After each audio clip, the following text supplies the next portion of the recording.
Ciao ragazzi, this is Katie Portanova, and you're listening to Florence and Me. I'm a lover of stories and all things Italian, and I'm going to bring you all that in this podcast. My intention is to inspire you to step out of your comfort zone and explore life and travel the world. Join me as I tell you my story and many others about Italy and my love, Florence. Andiamo! Thank Hello, you. Giulia. Welcome back. Hello. Hello. Welcome, everybody, to Florence and Me. We are back. We are talking about wine doors, or buchette, or finestrini. There's a few other names for them that I found. There's a lot of names.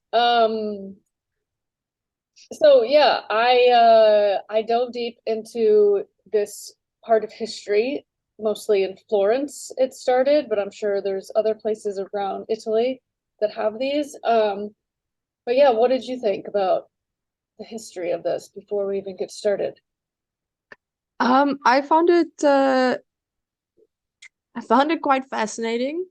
And also realized where Tuscany got a lot of its famous wineries from. There's a bit of information there that I didn't realize. Right. And I thought it was interesting the kind of the role that it played during the plague. Oh, yeah. So yeah, fascinating. What did you think? I couldn't believe how many ways people got away with selling it tax-free. There were before the Grand Duke, in one of the stories I read, that he put a tax on it. Like, he just let everybody just kind of sell it wherever they could, which I'm like, shit, like if I was there, like I'd be hitting every door as quickly as possible. Um so I mean, it's quite interesting. I kind of went back and forth in my research. Um, but I thought let's start with the name that they're called is buchette. Yeah. Okay. So in Italian, un buco, or un buco is Un the buco. wall. Yeah. Basically a hole in the wall is what is how I found it to be translated. They've also called it finestrini, which is little windows. Yeah. And interestingly, as the years went on, there were more of these doors, but they would call them false doors. And why is that? Because they would be selling oil like out of them, but oil lanterns like in the streets. So it became like I didn't dive too far into that, but I was like, oh, very interesting. Yeah. So That's very cool. I hit a few different like notes on how they were called. Bouquet is also described as the cellars. That's Mm. called them buchette, or buchetta. Yeah, cellars. And they became known as also wine shops, wine bars, and then eateries in the early 20th century. So there's like a restaurant in Florence, which is by your old apartment, I think, Via del Trebbio, Yeah. Bucalani. Yeah. I read about them Yeah, as well. yeah. So there's like, I always thought, when I thought of buchette, I thought of holes, because I think of buca. Buco Hall. Yeah. Yeah. So yeah. So they've also been called like the tabernacles of wine. There's all these different names for them, but anyway, so let's start by, how do you spot them? What did you come up with? Like, how do you find them on the streets in Florence, for example? To be honest, I don't really I'm not entirely sure how one spots them. Mm. But but I always came if you're looking at the buildings, you will certainly see it because it seems like an odd kind of opening to have. Yeah. And it's always street level, you're not going to see that kind of opening. And as far as I remember, from my reading, they have some writing on the top, or they used to have writing on the top to say Uh-huh. some kind of indication Yeah. as to this being, where wine is sold. Hmm. Is that correct? Well, part of it, yes. But this is what I found. So yes, they're shaped in these arched openings. So they're Yeah. carved in usually they use the stone, the pietra serena, or some type of sandstone, I think is pietra serena, and some other type of stone to create this arch. Okay. So they're all different shapes and sizes. They all have different, they could be rounded, they could be pointed arch. They have all these different types of arches. But yes, you find them on the ground floor of the bigger palazzis or the palazzos. Um, but not all of them are of street level, meaning of like Wow. eye level. Some of them are actually um there's benches where were made around some of the palazzos that have a hidden door to the cellar. Oh, So like okay. people could knock on that door. It's not a tiny door like the wine doors, but they're actual I'll show you in my I saw this and I'm like, oh my God, I didn't even think about this. But they're like now obviously you can't like get into them, but they like this picture here. See how there's like a cutout of Yeah. so that goes down into the cellar. So what I found out about this, which was very interesting, is like if they were selling out of that type of door, which is ground like on the ground, like people would have to get down on the ground, and then the person selling it would have to climb up a ladder and then hand them the flask from the ground, from the cellar itself. Yeah, that's pretty cool. So it's like straight from the cantina instead Yeah, of having a little window. Okay. yeah. Yeah, so they're not, and the other thing I found is that they're not always in, they're on the ground floor, but sometimes they were in the door, like the two big doors of these palaces, like you could see Oh the yeah, then top of it, but sometimes and then for a while they stopped making them like that because if it was the stable, they'd have to open the doors for the animals, so they couldn't sell wine because they would have the animals like either come in or come out, or um, so that's why they decided to move the doors on the facade away from the main door. So like the one that's the famous one that I have a picture of near Via Belladonna, mm. Donne, where it says on the top, like Vendita Divino or whatever it says. Like that one's like offset from the main door, wherever the main door was, because I never, those types of doors, the wine doors that are offset from the main door, like you don't really know what family owned that one, to be honest. Yeah. Maybe back then, yes. But yeah, so they moved it over, so like then somebody literally would sit there all day long, or at the hours of the, like you said, you saw the plaques. Some of them still have the plaques above, but not all of them that say the days and times that they're open. Mm. But somebody would sit there in those times and just like you would knock on the door because there was like all the doors had like these little like knockers. Yeah. Like They're like tuk, tuk. knockers, yeah. And then there was a wooden door that the person on the other side selling the wine opens and then pushes the other door open from the inside to Yeah, the outside. It's like really cool. I don't know. And yeah, that's really awesome. it's really a cool concept too, because so what did you find about like the selling of the wine? What kinds of things did you read about? Like when did they start? Like whatever story you have. You don't have to go in order. So one of the things that I found interesting about the wine doors, or the wine windows, or the buchette del vino, of was how they started. And as far as I understood, they started because at the time, the wealthy people of Florence kind of lost their money, and they needed a way to become rich again. So they invested in agricultural land and started selling wine because they figured, oh, people have been buying wine ever since. So probably good investment. Yeah. And so that was essentially the wealthy population that was selling wine to the common folk.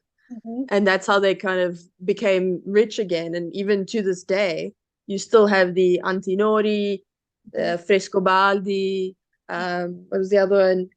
Ricasoli. There's still vineyards that are very famous today. They have restaurants and all of that. Sure. Yeah. So did you find that as well? I did. I found out that why they invested in land. So after Lorenzo de' Medici died, the whole country, or the time, in Florence, went into crisis mode, because without Lorenzo de' Medici, I don't know, things went bad without him.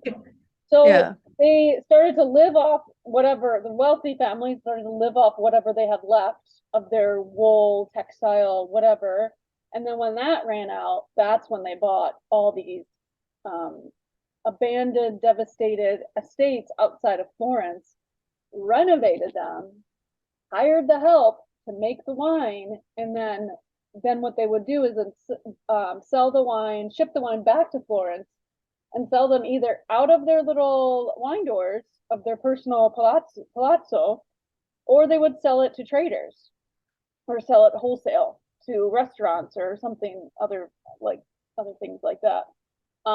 But yeah, they basically took over all of the whatever wars were going on, because there were a lot, and they took over all the estates that were devastated or abandoned outside of Florence.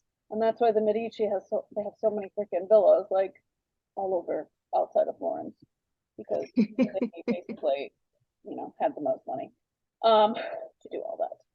But I'll go back even further, because the history of the buchette, which I found, goes back 5 centuries. Yeah. But they didn't have an actual name until like the 1970s, which is when they called, well, not the 1970s, they called it buchette, but they had all these other names as the years went on. In the 1500s and stuff, they had all these other names that they came up with. But they started with names like counters where wine flasks are handed over, but in Italian, of course. Holes for selling Trebbiano. And I was gonna look in my Italian. That's brilliant. Like sportello di vino. Like, I thought it was hilarious. I'm like, okay, they're very guys, Italians are very specific when it comes to naming things, because they don't beat around the bush on how they name things. So but yeah, so I was trying to find what is it called in I can't find this here. Yeah. Stanza del vino che si vende. It's like Forame per vendere il Trebbiano. Basically holes for, but very old Italian, like yeah. Italian. Yeah. So yeah. So they were, yeah, we already said this. Okay. At the end of the 1700s, the way of selling wine at its height, because of the Grand Duke Pietro Leopoldo, he liberalized, I can't say that word, the retail sale of wine, allowing owners to sell the product in glass tax-free, even from the sites other than the palazzo of residence. These windows were risky too, because people could spy on each other, because they were at street level. So think about those times in the 1700s when we're like, who's cheating on who? Who's stealing my money? Like those types of people. That's so Italian. Yeah, very risky for them to have those doors, but also probably helpful for some of the wealthier families. And then from the end of the 1800s, the city of Florence became depopulated, and it became Yeah. able to buy bottled wine. And most of the wine doors were walled up at this time and abandoned because everyone's like, oh, I'm just going to buy bottled wine. And then the estate owners started to sell their product from the farm or from a wine shop. So then that became like going to the vineyard, having the wine tastings at the vineyard, which I think it's more authentic. I don't know about you, but obviously back then you had a horse or a donkey maybe, or you had nothing. So you could not get to the vineyard to Yeah. get wine tasting. Just like wine tastings. Yeah. Fuck the people with the money. Yeah. Yes, exactly.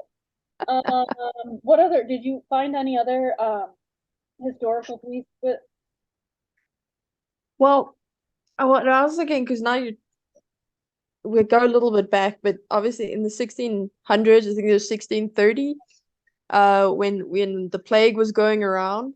oh yeah. What I kind of found funny was that many vendors started using the buchette to sell their products, like not just wine, but other products. Oh. And they did this so that they could accept money inside a little metal bowl.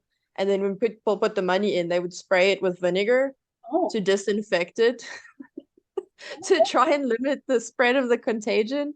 And I thought that was quite cool because now with the recent pandemic, that's exactly what happened. People did, it was like a step and repeat. They're like, oh, there's this like hole right here I could use as a weird takeaway. And that's what I saw in my book too, because like the famous gelateria Vivoli, Yes. they were selling the gelato from those doors. Here, I'll get the picture of it. So funny.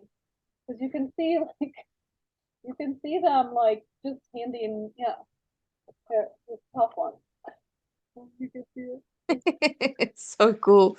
Here you go. You know, you see the arch, guys, you can't see this. The arch of the wine door, and you see a little Italian man inside with his mask on and a little hat, and he's handing over the case of gelato. It's so cute. And then in the other pictures I have of like an Aperol spritz, and then a glass of wine, and then also like a takeout bag, like for carry out. Yes. I don't know how that's So awesome. yeah. But yeah, so it kind of worked out for some of the places after the pandemic this time because of, you know, they stayed away from each other. They had the mask, they had the wall, they had, you know, they didn't have as much time to get, you know, contract anything because, you know, even though I'm sure that was later on in the pandemic for Italy. I don't know exactly when they, well, actually, no, they say in the book when they started. They started quite early on because I was actually reading about a restaurant that opened up. I think it was called Bebe Yeah, that's or exactly. Bebe. Yeah. Yeah. Yeah, that restaurant. Yeah. Yeah, May 2020 they started. Exactly. It was quite early on because they were only open for about 6 months. Yeah. And then the pandemic went over to Italy. Yeah. And realized that they had that little, you know, buchetta Uh-huh. buco there. And Yeah. they're like, okay, well, this is how we're going to save our business because they obviously had just invested so much money into opening up this business and the pandemic hit, which happened to so many people. And I think it's really cool that Florence or Tuscany, because I think it's mostly in Florence. I only read about the buchette being in Pistoia. I don't think it's outside of Tuscany. I'm not sure. There's some in Siena. And Siena. In Siena, there's Carcaldo, Castelfiorentino, Calenzano, Borgo San Lorenzo, Bagno Ripoli, Colle Valdelsa, Fiesole, there's a whole bunch, La Strafina, Lucca. There's a ton, but they're not obviously in working order. A lot of them are cemented over. I love seeing, I'm sure you saw pictures. I love seeing them as like the buzzers. Yeah. Like, if you haven't been to Florence or in Italy, and you haven't been walked up to a residential house, um, what you'll see is as a buzzer with everybody's name, and you buzz just like any other building in the world, I guess. But it's cool to see it in this arched space. And there's a whole bunch of pictures in here, like artists have created artwork over it. Some of them have been, you know, like I said, completely cemented over. Some of them still have the grates, but they've actually just become windows. So they've opened it up, like Yeah. like with reconstruction and all the other stuff. But mostly, most of these that are outside of Florence. Oh, and there's one, Via del Trebbio. This is the one I think I have a picture of too, that has the word vino in stone underneath. I just think it's like, it's the most beautiful one. And I would show it to you, but it's very, very tiny. But it just looks No. so pretty. I'm like, oh my God, it's just like, and I think I probably had that on my phone, like as a screensaver or something, because I just loved it. Oh, I think they are really beautiful, and they're just something that you can easily walk past without really knowing about it. Yeah. Um, like my grandparents, they would always tell me, "Oh, you just walk past, you give them your money, and then you get a glass of wine." And that's what they remembered about the story, but it was interesting to find out that it was actually a fiasco. It was like a glass bottle of some kind, flask, Yeah. that you would purchase. It wasn't just like a random glass of wine, which always seemed a bit strange to me. Yeah. Well, if I And was alive back then, I probably would be just fine. Like, yeah, just fine. oh yeah. I would have easily drank that on the street. I think you should definitely add this to the retreats. Do a day of going to the wine doors and I then go for a wine tasting. would love to do that. I think it's a very unique, and I've seen them, but I've never seen them open. I maybe like one time I was at maybe a restaurant and they had opened it, but just for show. Like nobody was like, it might have been on Via delle Belle Donne, because Hmm. I don't know if I was with you or with somebody else, but it was open because you can see inside the restaurant, but I don't think they were serving anything outside of it. But I know some places still are doing it, like just for like show, like selling wine out of the wine doors. I don't know what places, but I plan on like searching that. We should do that the next time we come to Florence. I think so. I mean, why not? Because I can't remember the names of the places, but there are quite a few, at least restaurants that have them open and you can use them, Yeah, which is really awesome. And I think it creates an interesting experience for people, and you kind of get to imagine what life was like, back in like the 17th century, 18th century. yeah, Probably like really miserable. You got your stale bit of bread, and you're like, I'm gonna go get me some wine. I'm gonna go home. I'm gonna forget about my troubles. yeah. Like, I Yeah. just imagine that. No, it's great. I think it's a great experience to even like, yeah, because I always, whenever I was living in Italy and Florence, I always imagined as I was walking down the street or riding my bike from Poggio Imperiale down through Porta Romana, I would be like, God, always imagining like, what was happening here? Was this even here? Like at this time or in Dante's time? Like I would always imagine like, what would happen on the street as I'm walking down the street or as I'm meeting you for dinner? Like what was going on at night in Florence, in Dante's Florence? Right? I Because mean, you just walk through the city center, you walk past Dante's house yeah, and these buchette, just imagining like, did he stop by? Did he yeah, do this? Like, was this part of his routine? It's a really weird experience to have, because you're not just learning a bit about history when you're there, you actually get to go and stand where these people stood. totally. And it's like, this is insane.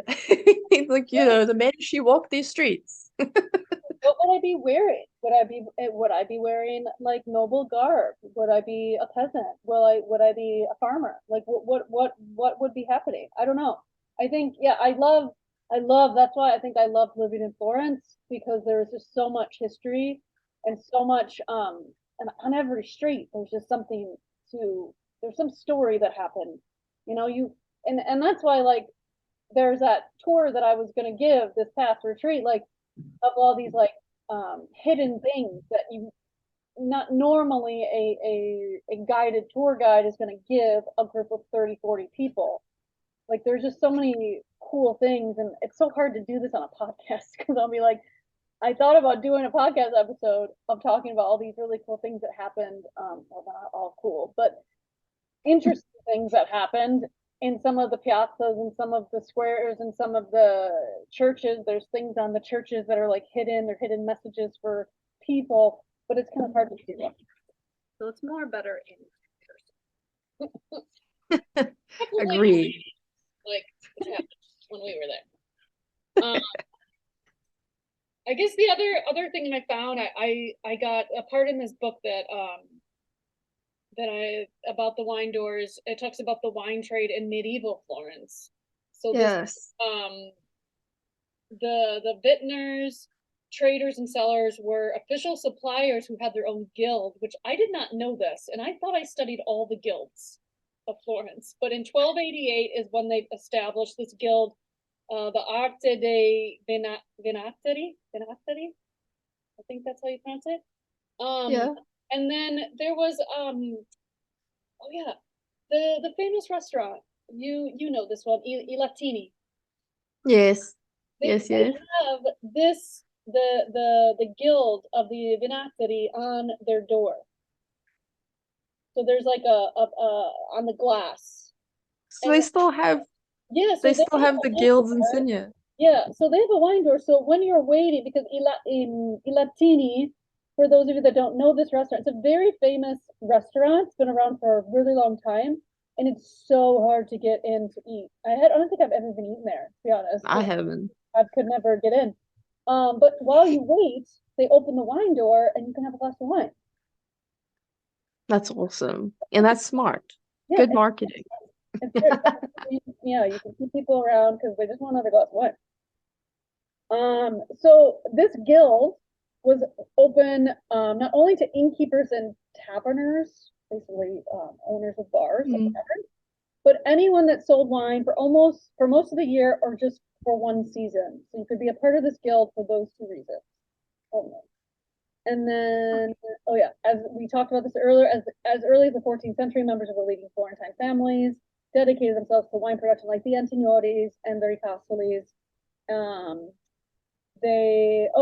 The bylaws of this guild controlled the opening hours of taverns, the price of the barrels, jars, mugs, and the minimum distance a tavern could be open from churches, tabernacles, convents, and prohibited gambling. Interesting. Yeah. It banned the sale of salty. This is something that wouldn't go right now. It banned the sale of salty foods in places where wine was poured by the glass, as it was an artificial stimulant of thirst and considered fraud. So that's amazing. That is so amazing. Like, it didn't tell me what they ate then. What do they eat at these places? Are they just drinking? I couldn't imagine. Maybe. Did you read anything about this? I didn't know anything about this, but I find it fascinating because you go to pretty much any bar today and they will serve you all the salty snacks. Yeah.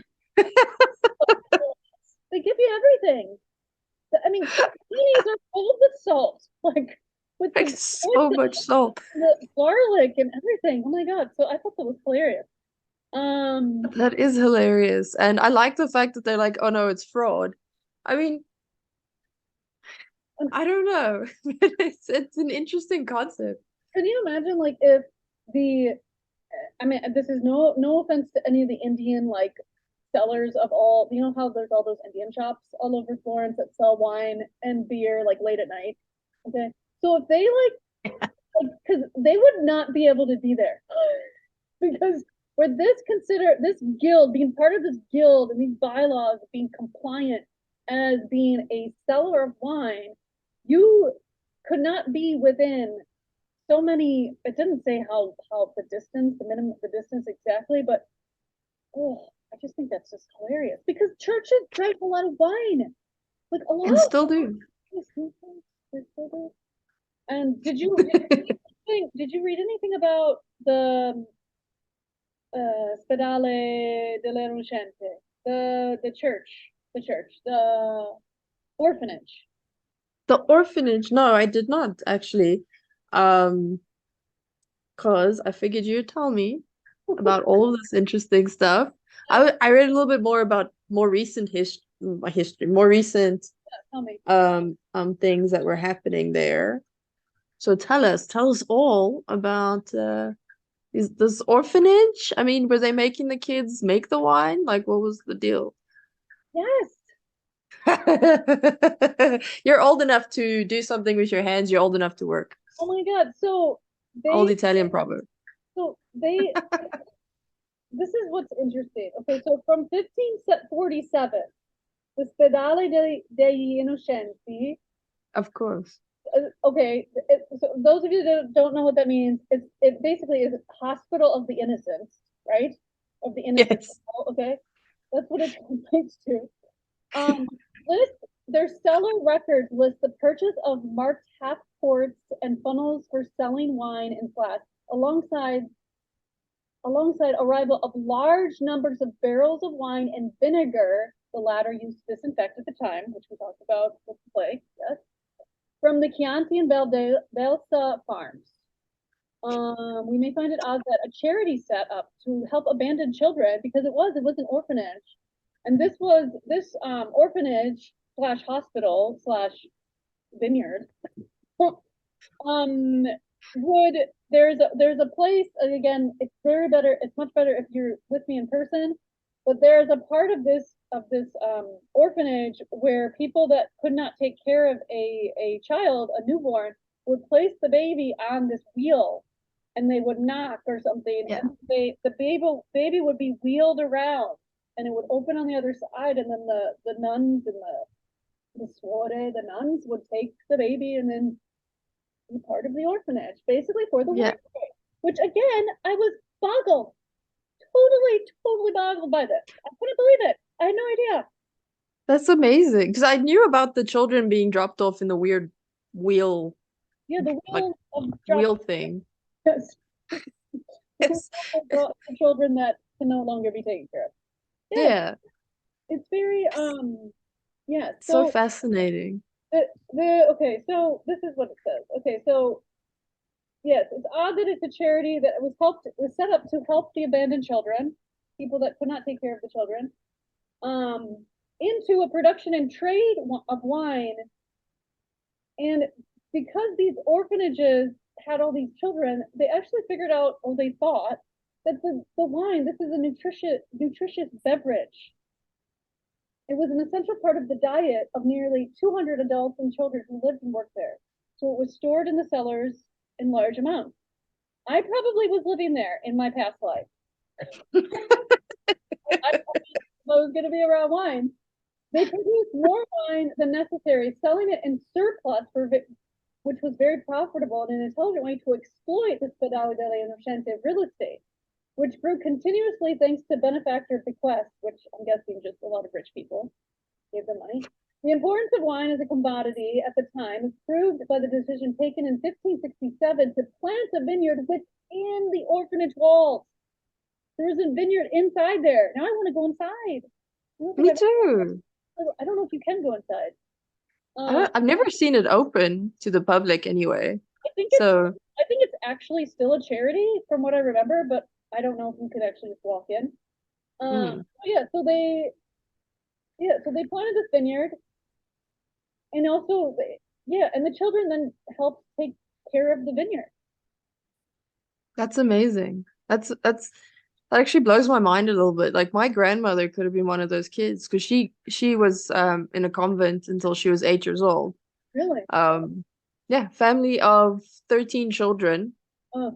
You know, wartime Italy Sure. and post-war Italy. That not a good time. And some of the younger children, the younger ones, they were sent to live with other families. Yeah. But the first family that she lived with weren't taking care of her, so then she was given to a convent. And when she was 8 years old, her family was rich enough. Well, rich, that's not the right word. They had enough money to take care of her, so she went back home. With her Um, parents? yeah, with her actual parents. Yeah. And I just wonder, like, she's really into wine, like more than most people I know. And I wonder She doesn't if know this what place she stayed in, was she like a winemaker at the age of 5, you know? Like she knows a lot about wine.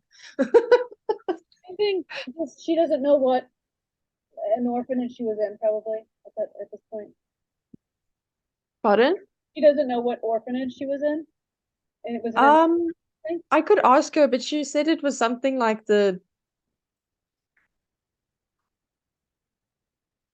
I can't remember the name that she said, but it wasn't in Florence. It was in Lucca, but it's still, I mean, Yeah, they're not that far away.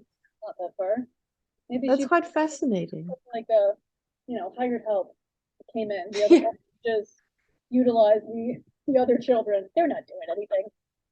We're I me. wonder if those children went on to have like to work for the rich people in their vineyards, like when they turned 18 or 16, whatever the age was back then. I wonder if they went on to work in other wineries and stuff with their wine trade skills, or did they just live in the street? I wonder. Yeah, I'm not sure about that. But the other thing I found out is the children actually were sent out to then sell the wine on the street. Yeah. Uh, I know I'm laughing, but I know it's terrible, but it's also kind of just I could if there weren't laws in place today, I could imagine many Italians doing that with their children. Be like, okay, you're home from school. It's time for Time you to to do your like sell wine route. yeah. Um, yeah, so they went always in the direction of the Pity Palace. That's what it says. So like they were maybe ending at the Hmm. Pity Palace or Palazzo Viti, and then giving the rest of the wine to the Medici. Who knows? I don't know. It doesn't say who they gave it to, but all of the, like I said, all of the wine, all the vineyard wine that came in to be processed in the cellar were from the Chianti, which was like we talked about before, the first major region of wine making in the 16th century is what I remember what we said last time. And the Valdelsa area. Um, but yeah, it's That's pretty really fascinating. I it's think there's so much fascinating.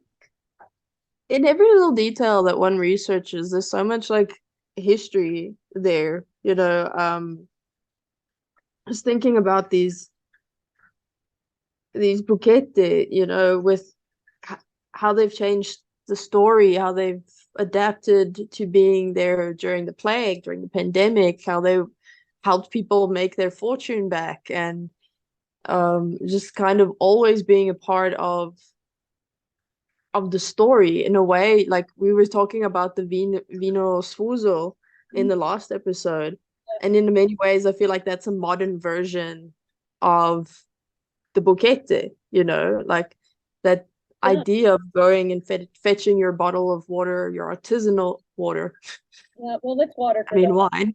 No, it's water for them. No. It was nutritious, delicious, and filled all the open children's bellies full of wine. Yeah, Just, like at least they got to partake in what they made.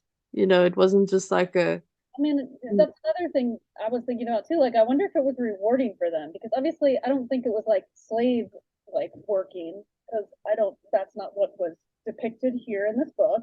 But hopefully it was something like you said. Hopefully they went on to learn more about winemaking or they went to work for one of the Frescobaldi or Antignori or those people don't need to work at all anymore. Those members of those families. They've got plenty of land everywhere.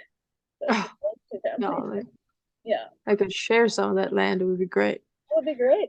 That would be great. But yeah, I think I agree. I think Vino Sfuso is like that type of. It's like your own little wine door, but in a shop, and Yeah.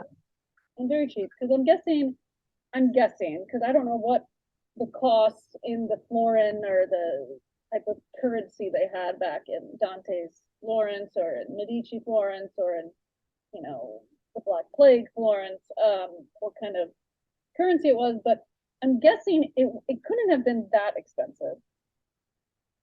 Yeah, if everybody was using it. And maybe there were different vintages as the years went on. That's something that's also interesting to me. Like, when did they understand?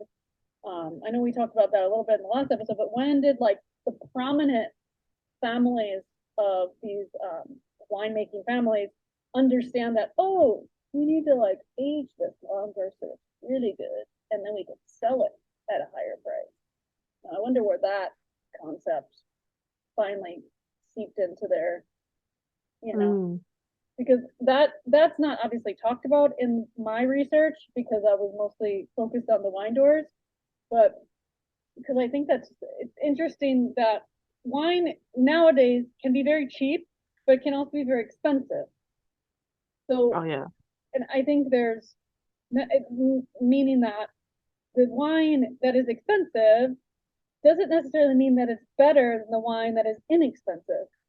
Meaning inexpensive, not €2 or €3, because that wine is probably shit.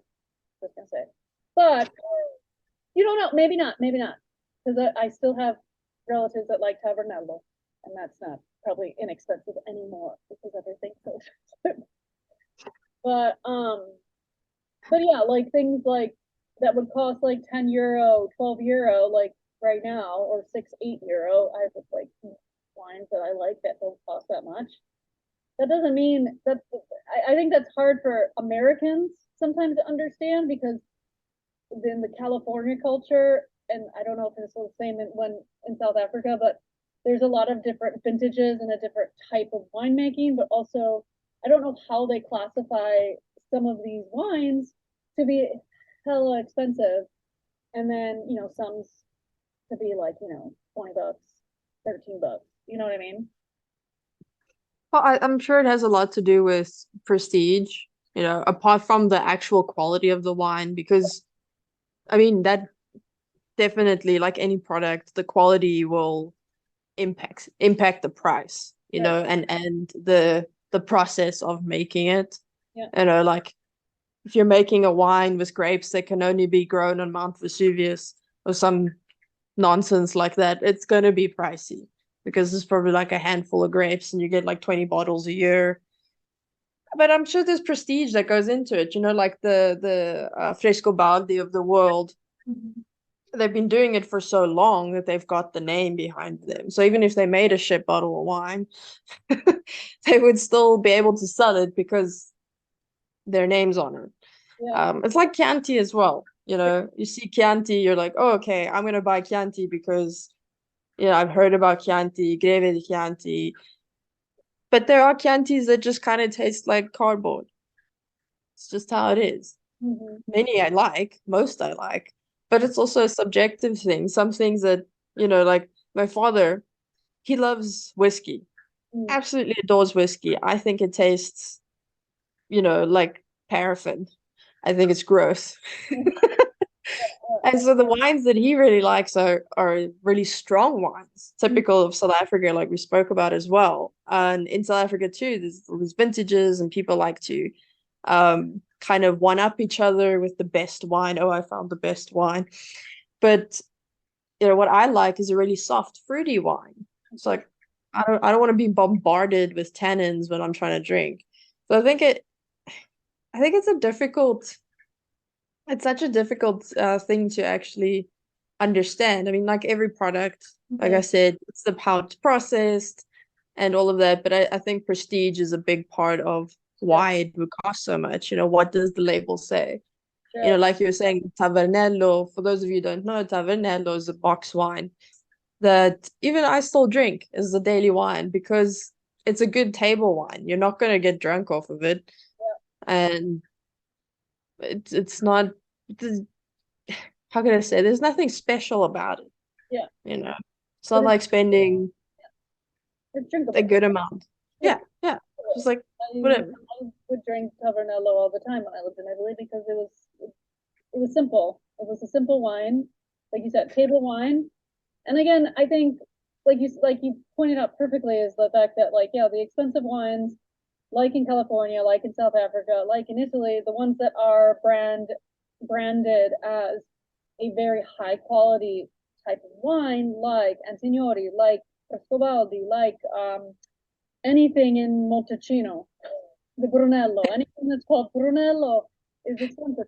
It's just the, like you said, the type of process it goes through, how it's maintained, how it's curated in the barrels and all that stuff.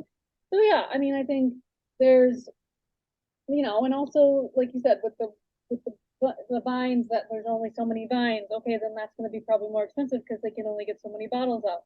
The same thing with Paolo's vineyard in Greve, Altiero. He has one set of really old vines, and that is what he makes his very special Gran Selezione. And that bottle is like €60. Okay, so that's pretty expensive for That's pricey. Yeah. For Italians and for other people as well. But I mean, normally a good bottle of wine can run between like 5 to 10, 15, 20 euro. And then the expensive ones go a little bit higher. Anyway, we're going off on, but I don't know. Maybe we need to talk about the types of quality of wine in the next episode. What do you think? I don't know. That probably. I think we started ourselves on this interesting wine journey. Yeah. So maybe something we could actually talk about is, apart from just the quality, but also the different types of wines. I think more people are familiar with the French classifications of wine, and you won't typically see that here in Italy. You'll see the Sangiovese, Nero d'Avola, Brunelli. There's so many, and kind of explain what that means and where these things come from. So when people are here and they're trying to choose a bottle to go with their dinner, because you will want to, kind of give advice. Yeah, or in that respect, we can teach you about the types of wine, and then when you're at the vineyard, you can one up the winemaker and say, "Hey, I know the Vernaccia is XYZ." And the winemakers are always very impressed when you know something about their type of wine that they're making. Like Lorenzo at Casalucci, he loves to be stumped. Like he's an amazing storyteller, but he is like hilarious when somebody's like, "Well, I heard that this." Is like, "Ah, yes, but did you know in Italy, blah blah blah," and he goes on. So those types of things, I think, yes, I think we should. I think we should. I don't know what we're going to call the episode, but we'll think about it. But this was a fun little chat, and I feel like we kind of went back in time, and I feel like we were, walking amongst the the, the wine guild. The wine guild. I think it would be great to talk about it. I didn't know there was a wine. I mean, I knew about the guilds, but I didn't know there was a wine guild. And it seems obvious. We should do that in another episode and figure out if there's any other information out there about the wine guild. I don't know. It's just interesting. There's probably other stories that, like, there's so many things that I have like in my mind that I want to talk about in this podcast. There's one other thing that I don't know where and when I'm going to find the actual historical background. Again, another topic, but of my favorite church in Florence, Santi Apostoli. There's no book. I've went to every library, every religious library in Florence, and asked them about Santi Apostoli, Borgo Santi Apostoli. Is there a book? Is there a history book written about it? Blah, blah, blah. Everyone's like, nope, nope, nope. There's got to be something written about this. Like, so if I ever find any more information on it, I want to talk more about it because all I know is what I know. But it's always interesting when you get that really in-depth knowledge on something, especially. That's true. We might have to be the one to write the book. Because it's such a, how can I say, it's an out of the way kind of church. It's not something that you'll stumble upon. You really have to find it, and it's really beautiful, small church with a lot of interesting things inside. So yeah, maybe that can be one of the follow-ups after we're done with the wine aspect of things. we can start talking about Yeah. the lesser known churches of Florence. That's also great because there's so many stories beyond like the big Duomo and Santa Croce and Santa Maria Novella. Like there's so many tiny churches that have their own unique and special story. That I think maybe give me an idea. Maybe I should write the book about Santiago's story. Why not? I'm gonna go sit with all the priests that are there and have a little chat and see if they can bring me up the big huge books of like the history of Santiago. It's all dusty and like everything. I have it vision in my mind.